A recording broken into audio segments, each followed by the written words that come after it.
Salut la team, salut tout le monde. Donc on se retrouve pour le résumé de la journée 3 de la Ligue 1 Uber Eats. Donc le dernier résultat vient de tomber. On est parti, on va faire le résumé. Allez, go!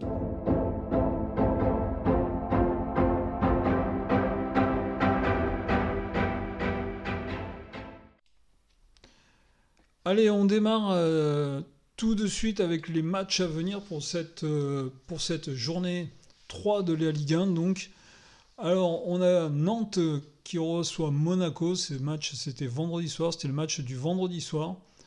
Les Nantais qui recevaient donc les leaders Monaco. Samedi, dans le match de 17h, Marseille recevait Brest. Brest qui démarrait bien cette saison. Après le match du samedi soir à 21h, PSG reçoit Lens. C'était le premier contre le second de la saison dernière. Les deux équipes qualifiées en Ligue des Champions. Après le dimanche, le match de 13h, c'était Rennes qui recevait Le Havre. Rennes qui démarre bien la saison contre Le Havre, un promu. Après à 15h, on avait Montpellier qui recevait Reims. Montpellier après son carton contre Lyon à Lyon. On allait voir ce qu'ils allaient faire à domicile. Clermont qui recevait Metz. Pareil, Clermont qui recevait un promu. Clermont qui fait pas un bon début de saison pour l'instant. Ensuite, nous avons Strasbourg. Strasbourg qui recevait Toulouse. Lorient qui reçoit Lille dans le match de 17h. Et pour finir, dans le match du dimanche soir à 20h45, Nice reçoit Lyon. Lyon qui est une bête blessée. Avant de commencer, je vous rappelle, abonnez-vous pour avoir toute l'actualité, donc comme on le fait là de la Ligue 1, la Ligue 2, mais de tout. Là, cette semaine, il va y avoir le tirage au sort de la Ligue des Champions. Donc n'hésitez pas, abonnez-vous, mettez la petite cloche et surtout mettez un pouce bleu, ça fait toujours plaisir. Allez, on est parti avec le premier match, donc ce match du vendredi soir. Nantes qui recevait Monaco, qui s'est terminé sur un festival de buts, 3-3. Donc on le voit, hein, c'est Nantes qui a ouvert la marque, 1-0 pour Nantes sur penalty, 2-0. Après, les Monégasques reviennent à 2-1, la mi-temps donc se clôture sur un 2-1. Nantes reprend l'avantage, 3-1. Et Monaco en toute fin de match, donc avec un but de Ben Yedder à l'heure de jeu. Et à la 85e, l'égalisation des Monégasques qui permet à Monaco d'aller chercher un bon point à l'extérieur. Moi, ce que je dis toujours, hein, c'est ces points qu'il faut prendre à l'extérieur. Ils ne sont pas volés. Donc là, c'est un bon point pour les Monégasques à l'extérieur. Et Nantes qui marque. Vous allez voir, des points aussi très très importants pour la suite. Allez, on passe au samedi au match de 17h. Brest, qui était une équipe bien ce début de saison, se déplacer à Marseille, se déplacer au Stade Vélodrome, c'est jamais évident d'aller jouer au Stade Vélodrome. Défaite 2-0 pour les Brestois, plutôt victoire des Marseillais 2-0 avec un but par mi-temps. Les Marseillais, c'est une victoire qui va leur faire du bien pour la suite, c'est très très important de gagner à domicile. L'équipe de Brest, à l'extérieur, une défaite, mais je pense que des équipes qui vont les perdre au Stade Vélodrome, il y en aura quelques autres. Donc 2-0, les Marseillais n'ont pas pris de but, et ça, c'est quelque chose de très très important déjà pour la confiance et pour la suite de la saison. Allez, on va se déplacer maintenant au Parc des Princes, on va faire un tour à Paris, où le match de 21h opposait, donc je vous disais, le champion 2023 contre son dauphin, contre le second, le Racing Club de Lens. Alors les Parisiens qui ont vécu un été agité, on va dire, là qui a quasiment tous ces joueurs, il doit leur manquer peut-être 2, 3 peut-être joueurs. Et Lens qui a eu quand même des gros départs cette année, avec Seko Fofana quand même dans le milieu de terrain qui est parti, Opanda devant qui est parti. Quand même, il y a eu donc des départs très très importants du côté lensois. Lens, je pense qu'ils vont peut-être avoir un peu de mal à démarrer la machine, mais ils vont la redémarrer, ça je sais que c'est pas un souci. Les Parisiens sortaient de 2 matchs nuls. 2 matchs nuls assez frustrants contre Lorient et contre Toulouse, où Toulouse, moi j'estime personnellement qu'ils auraient dû gagner. Les Parisiens arrivent à ouvrir le score en toute fin de première mi-temps, juste avant la pause, par Asensio. Premier but d'Asensio qui remplaçait Gonzalo Ramos qui était forfait pour ce match. Et après, on a un doublé de Kylian Mbappé, donc à la 52e minute. Et en toute fin de match, à la 91e minute, Mbappé marque le troisième but. Et on voit que les Lensois reviennent à la 95e sauve l'honneur grâce à Guy Lavogui. Donc pour Lens, on va dire que c'est un mauvais match. Là, le début de saison n'est pas terrible pour les Lensois. Ils vont se reprendre, Lens, ils vont se reprendre, c'est pas un souci. Ils ont réussi à marquer un but en toute fin de match, ça ne peut être que bénéfique pour nos amis lensois. Allez, on passe au match du dimanche à 13h. Rennes recevait le Havre. Les Rennais qui démarrent bien, qui est pour moi un gros outsider de cette année quand même, les Rennais. Les Rennais ouvrent la marque très tôt dans le match, 9e minute 1-0, 23e minute 2-0. Les Rennais semblent partir vers une victoire assez facile. Le Havre revient à la 39e minute et en seconde mi-temps, le Havre trouve le moyen d'égaliser. Très bonne perf du Havre dans un court déplacement à Rennes, chez leurs voisins bretons. Très très bonne perf des Havrais, les promus qui vont chercher un point au Havre. Il n'y a pas beaucoup d'équipes qui vont aller chercher les points à Rennes. Donc très très bonne opération pour le Havre et beaucoup moins bonne opération pour Rennes, car quand on mène 2-0, quand on a des prétentions, on va dire, les Rennais ne doivent pas se faire remonter comme ça 2-0. Donc bonne perf des Havrais et mauvaise opération pour Rennes. Allez, on va dans le sud maintenant, on se déplace à Montpellier. Montpellier qui est resté sur une victoire très très probante à Lyon. 4-1. Recevait Reims. Les Montpelliérains étaient pleins de confiance. Et les Montpelliérains s'inclinent 3-1. 3-1 dans un match qui n'a pas existé. De toute façon, Reims ouvre la marque très très tôt. Reims double la mise à la 40e. Les Montpelliérains font un peu illusion en fin de première mi-temps. Ils reviennent à 2-1 à la pause. Mais les joueurs de Reims marquent un troisième but assez tôt dans le début de la seconde mi-temps, ce qui tue le match et ce qui fait la bonne opération pour Reims. Une victoire à l'extérieur, c'est toujours bon à prendre. Et par contre, Montpellier qui fait une très très mauvaise opération. Ils n'ont pas valorisé la victoire de la semaine dernière à Lyon. Vraiment, vraiment dommage pour les Montpelliérains. C'était un bon coup à faire, là. Ils pouvaient marquer des points. Bravo, félicitations Reims, car Reims n'a pas volé sa victoire. C'est vraiment Reims qui a gagné ce match et pas Montpellier qui l'a perdu.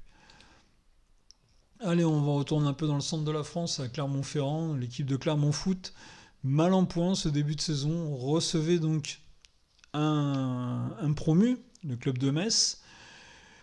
Clermont, c'était 2 matchs, 2 défaites. Et une troisième défaite s'est profilée à domicile. Bon, elle a mis un peu de temps, on le voit, le but a été marqué à la 68e minute. Mais pour Clermont, ce début de saison est vraiment, vraiment, vraiment pas bon. Alors on sait, ils ont un très très bon entraîneur, en la personne de Pascal Gastien. Clermont va redresser la tête, je leur souhaite franchement à Clermont de redresser la tête, mais ce début de saison est compliqué. Et généralement, quand on a des débuts de saison comme ça aussi compliqués, ça annonce jamais des bonnes choses. Je ne leur souhaite pas, mais ça annonce jamais les bonnes choses. Et comme le match précédent, Metz fait la bonne opération, car une victoire à l'extérieur, c'est toujours bon à prendre. Surtout que la semaine dernière, ils avaient laissé échapper 2 points contre Marseille à domicile. Et là, ils sont allés prendre 3 points à l'extérieur. C'est une très très bonne opération pour l'équipe de Metz sur ce match à l'extérieur. Strasbourg-Toulouse, 2 clubs qui savent bien recevoir les adversaires, mais qui se déplacent très très mal. Et là, on l'a encore vu. Strasbourg, 2 matchs à domicile, 2 victoires probantes. Et Toulouse, là, un déplacement où ils sont allés chercher une défaite. Alors Strasbourg mérite sa victoire, il n'y a pas de souci. Une victoire qui s'est dessinée dans la seconde mi-temps. Mais Strasbourg fait un bon début de saison. On le voit, le rachat du club de Strasbourg par le propriétaire de Chelsea a fait que Strasbourg est passé dans une autre dimension avec l'arrivée de Patrick Vieira comme entraîneur. Les Strasbourgeois sont bien là, bien en place à domicile. Maintenant, c'est à concrétiser à l'extérieur. Mais une victoire probante pour Strasbourg et pour Toulouse. Malheureusement, une défaite et aucun but de marqué pour l'équipe de Toulouse. Déjà la semaine dernière, ils marquent sur un penalty. Donc là, 2 matchs à quand même oublier assez rapidement pour l'équipe de Toulouse. La surprise de cette journée pour moi, dans le match de 17h05, Lorient qui recevait Lille. Match qui est parti très très vite à Lorient, on le voit 8e et 9e minute. Lorient marque 2 buts en 1 minute, 2-0 au bout de 10 minutes, ça faisait quand même mal pour cette équipe de Lille. Lille qui, pareil, a quand même des prétentions. Les Lillois, ben, très très mal menés. Alors, à la mi-temps, on arrive à 2-0. Début de seconde mi-temps, Lille revient un peu dans la partie par Jonathan David à la 54e. 2-1, mais vraiment, Lorient était trop fort pour Lille dans ce match. Et on le voit par Romain Fèvre et par Le Golf qui marque à la 61e et 66. À chaque fois, ils ont fait des tirs groupés, les Lorientais. Victoire 4-1, pour moi, c'est la grosse surprise quand même de cette soirée. C'est la très très mauvaise opération pour les Lillois et très très belle opération pour Lorient. Félicitations aux Lorientais. Et on va arriver au match du dimanche soir, au match de 20h45. Et le dimanche soir est le retour du 0-0. Nice, qui est une bête, on va dire, pas bien en point, et l'OL qui est une bête blessée. Lyon qui est une bête blessée à l'heure actuelle, qui avait marqué 0 points. Lyon stoppe un peu l'hémorragie en allant faire match nul et sans encaisser de but en plus. Ça aussi, c'est très très très important. Les Lyonnais n'ont pas encaissé de but. Avec ce qu'ils avaient pris la semaine dernière. C'est bien d'aller à l'extérieur, de prendre un point, de ne pas encaisser de but. C'est une très très bonne chose. La mauvaise opération pour moi, elle est du côté niçois, car Nice n'a vraiment pas réussi son match. Les Niçois qui font 0-0. Voilà, très très mauvaise opération pour Nice, mais bonne opération pour les Lyonnais. Allez, on va voir le classement à l'issue de cette troisième journée.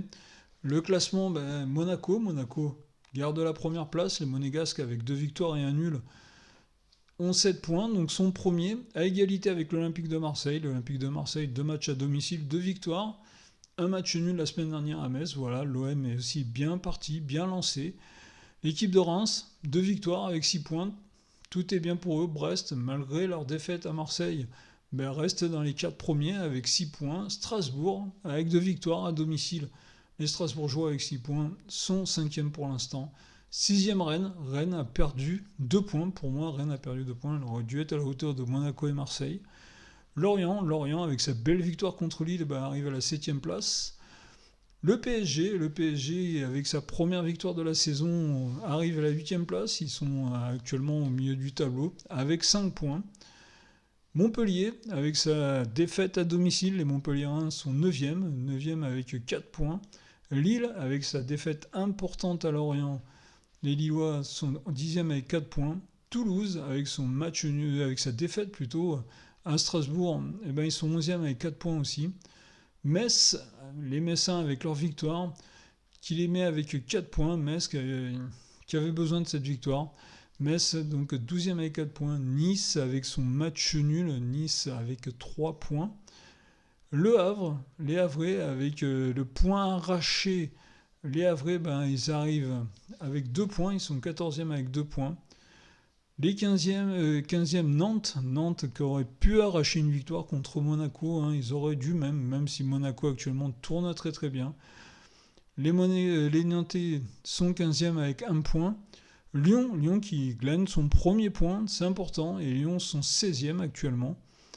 17e, les Lensois qui loupent leur début de saison, ce que je disais, les Lensois qui sont un peu pour l'instant la déception de ce début de saison.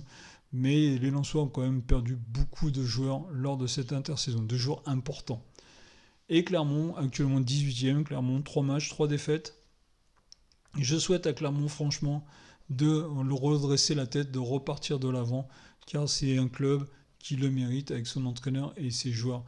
Vraiment, il mérite amplement de repartir, de relever la tête.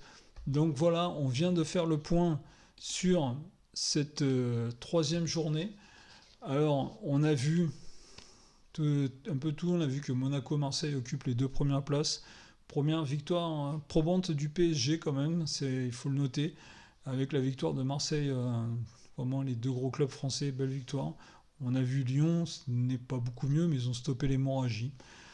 Donc voilà, ce résumé de la Ligue 1, j'espère que j'ai été assez complet et assez clair dans tout ce que je vous ai expliqué. Contrairement au résumé de la Ligue 2 d'hier, j'ai pas fait l'erreur dans les résultats là. Alors là, vous avez en dessous de moi là, ça passe juste ici, donc le petit bandeau Oxma Sport. N'hésitez pas à aller sur le site internet Oxma Sport. Vous verrez toutes nos actualités, toutes les actualités, les articles qu'on peut retrouver sur certaines choses qu'on ne dit pas dans les vidéos et les activités, les événements que va proposer Oxma Sport. Donc n'hésitez pas à aller sur le site, c'est important, allez visiter le site. Il est en pleine construction, mais là d'ici la semaine, tout sera calé, tout sera prêt. Et moi, je vous souhaite une bonne soirée. Je vous dis à très très bientôt pour une nouvelle vidéo. N'oubliez pas, on va se retrouver encore pour des résumés de la Ligue 2, les résumés de la Ligue 1. On va se retrouver pour le tirage au sort des Coupes d'Europe qui va se dérouler cette semaine. Donc je vous dis à très très bientôt. Bonne soirée la team et à plus la team.